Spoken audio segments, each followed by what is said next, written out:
لوگوں کے رویوں کو برداشت کرنا. نبی کی تم نے تو بڑے خوش قسمت ہو آپ لوگ. کیف عاملہم پڑھی آپ لوگوں نے اگلے سال پڑھنا اور پھر ساری زندگی پڑھتے رہنا تو بہت نفع ہوگا انشاءاللہ. حبیب کتنی مشکلات سے گزارا. کسی کے لیے آسمان کے دروازے کھلے ہیں, قاب قوسین کوئی بنا ہے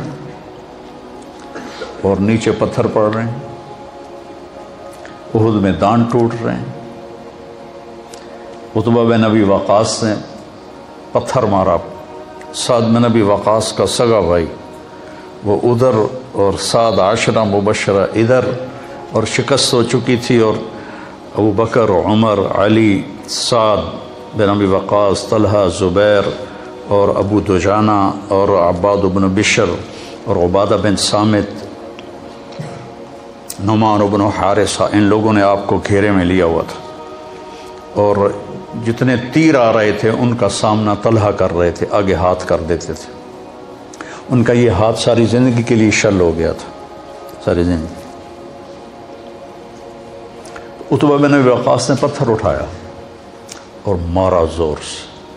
تو نظر یا تلواروں پر تھی یا تیروں پر تھی, پتھر کا کسی کو گمان نہیں تھا. تو وہ ان کے روکنے سے پہلے ہی ان کو چیر کے آپ کے لگا یہاں, تو آپ سیدھے ایسے نیچے گرے ایسے, اور آپ بے ہوش ہو گئے. اور صحابہ نے سمجھا کہ شاید آپ کا انتقال ہو گیا, تو آپ سارے رونے لگے. تھوڑی دیر کے بعد آپ کو ہوش آیا, آپ کے دانت ٹوٹ گئے. حبیب بھائی, لا ترفعوا اصواتكم فوق صوت النبي ولا تجهروا له بالقول كجهر بعضكم لبعض ان تحبط اعمالكم وانتم لا تشعرون. اونچی بولنے پر بھی تمہارے عمل ضائع کر دوں گا. ان الذين ينادونك من وراء الحجرات اکثرهم لا يعقلون ولو انهم صبروا حتى تخرج اليهم لكان خيرا لهم. کتنے آداب اللہ سکھا رہا ہے.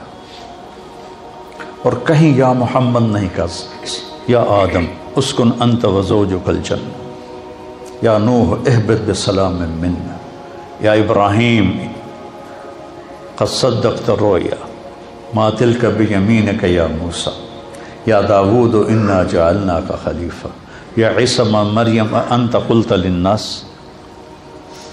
ہر نبی کا نام لیا.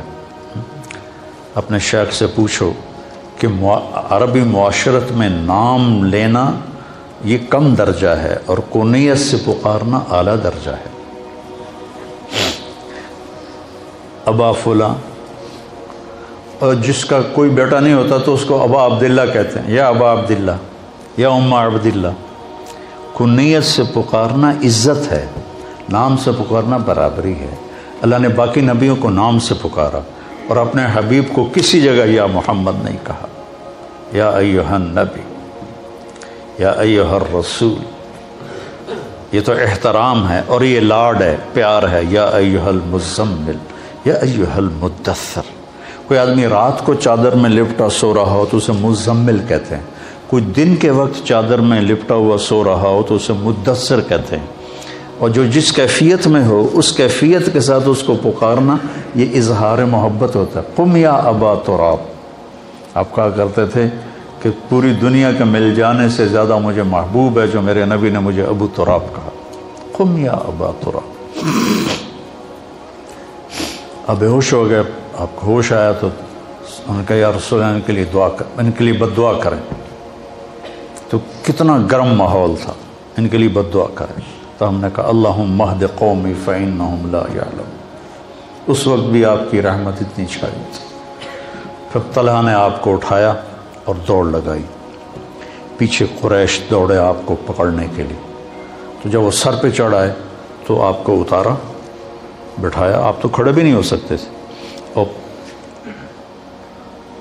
اس زخمی ہاتھ سے قریش کا منہ پھیر دیا اور ان کو بھاگنے پہ مجبور کر دیا. پھر آپ کو اٹھایا اور پھر دوڑ لگائی. پھر قریش چڑھ آئے،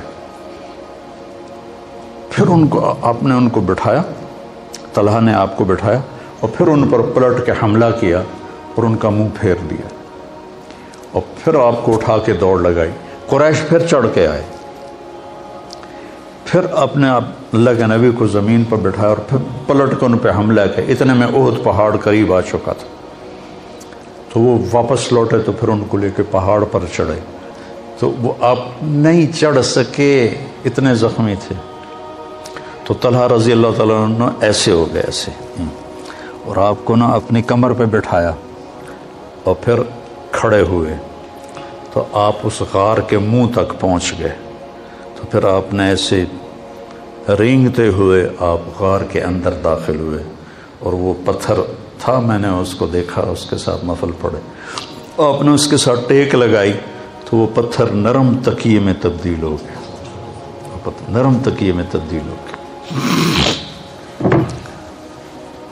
بس برداشت کرنا سیکھو، برداشت کرنے سے کیا ہوگا، آپ کی روح میں طاقت آئے گی۔ میں جم جاتا ہوں نا، ایکسرسائز کرتا ہوں، تو مجھے وزن اٹھواتے ہیں، تو ایسے میرے دانت پس رہے ہوتے ہیں، یوں ایسے کر کے اٹھاتا ہوں، ایسے پھر میرے یہاں وزن رکھ دیتا ہے اور میں بیٹھنے لگاتا ہوں، یہاں وزن رکھ 30 کلو یہاں رکھتا ہے اور اس کے ساتھ میں ایسے بیٹھنے لگاتا ہوں، تو نیچے جاتے ہوئے بھی ہائی ہوتی ہے اور اٹھتے ہوئے بھی ہائی ہوتی ہے، گوڑوں کے اوپر گھٹنوں پر اتنا وزن پڑتا ہے کہ وہ چیختے ہیں، لیکن اس برداشت پر فائدہ کیا ہوتا ہے کہ یہ مضبوط ہونا شروع ہو جاتا، جتنا اس پہ برداشت ڈالی جاتی ہے اتنا وہ مضبوط ہوتے جاتے ہیں، مضبوط ہوتے جاتے ہیں۔